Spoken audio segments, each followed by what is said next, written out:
We are here to continue our conversations with leaders of color of pivotal organizations.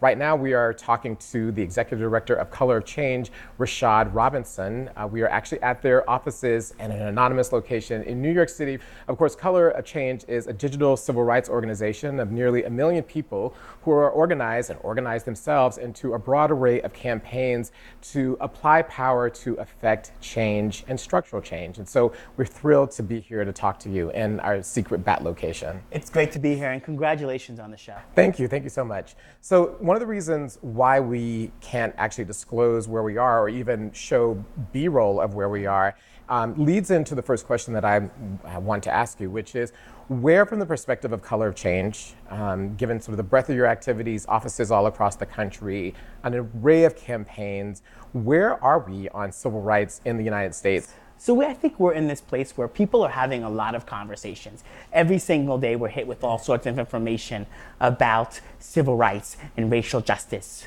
You know, we see Black Twitter, we see conversations happening at kitchen tables, but we can't mistake presence, visibility, or even awareness for power.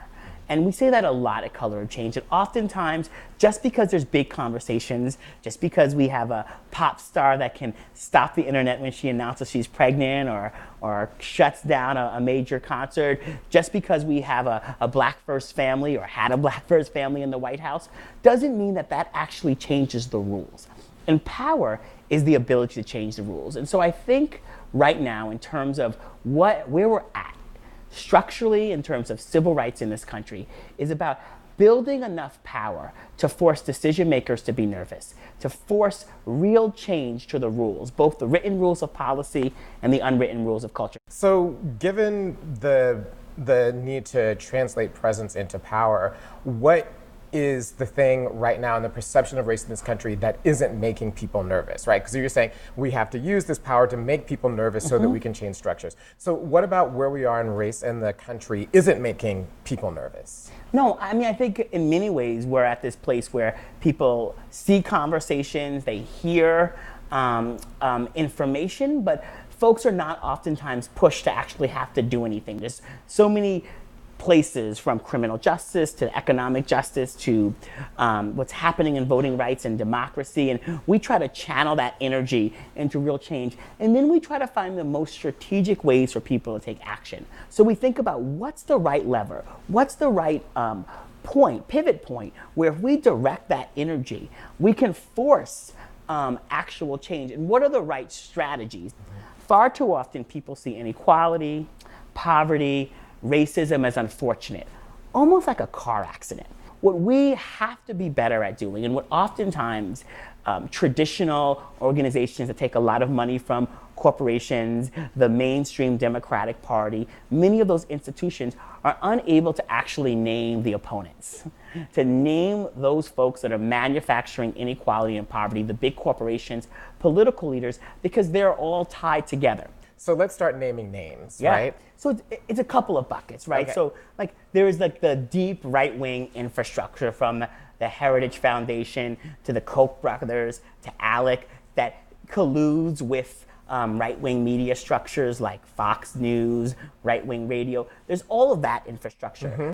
Then there's the enablers.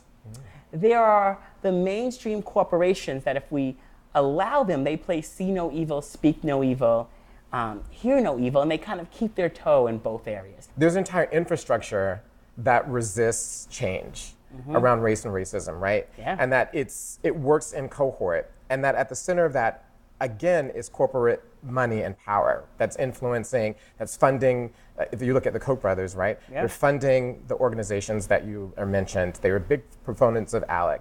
They fund an entire right-wing media organization. They fund candidates. So there's an entire infrastructure at which corporate power and corporate money is present. And I think that most people don't think about the role that corporations play in race and racism in the United States. Yep.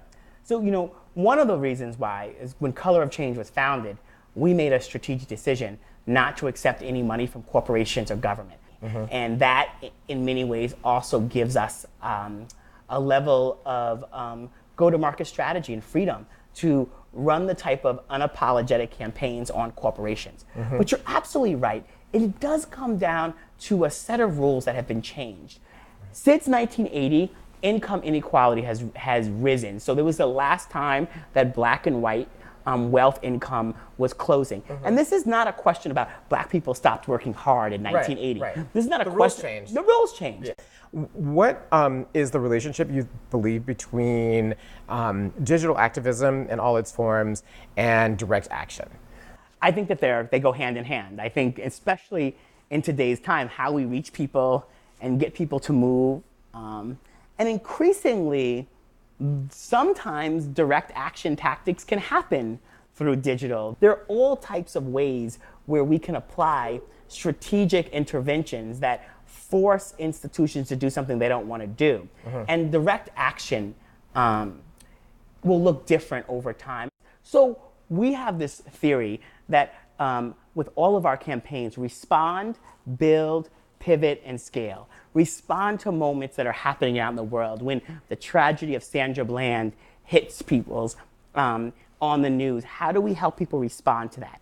Then how do we help people build energy? Then what is the systemic pivot? So that we're not just playing whack-a-mole with issues impacting our community. We want justice for Sandra Bland, but we also want to change the rules. The way that the sheriff, the bail bonds person, the judge, and the district attorney could collude to give disproportionately high bail to not just Sandra, but a ton of other black people who were going through Waller County. We could then deal with the fact that her family was trying to get together that money and she never got out. That's right. So we then pivot to the systemic thing that starts raising the floor on what's acceptable and pushing up the ceiling on what's possible. And then we scale that energy over time. And that is how we make justice real. That's how we build the type of power that changes this country. Well, I think the good news in all of this is that change is possible. Yeah. That there are solutions to systemic racism, and that's what you all work on every single day across the country. What you've been able to do on Bill O'Reilly, on Pat Buchanan, you name it. There's a whole list of successes that people can read about shows that. And so it's been wonderful to be able to sit down and talk to you about what you do and how you do and the fact that there is change. So thank you again for joining us, and please stay tuned for our upcoming guests in this series of talking to leaders of color of pivotal organizations and how they are affecting change at this particular moment.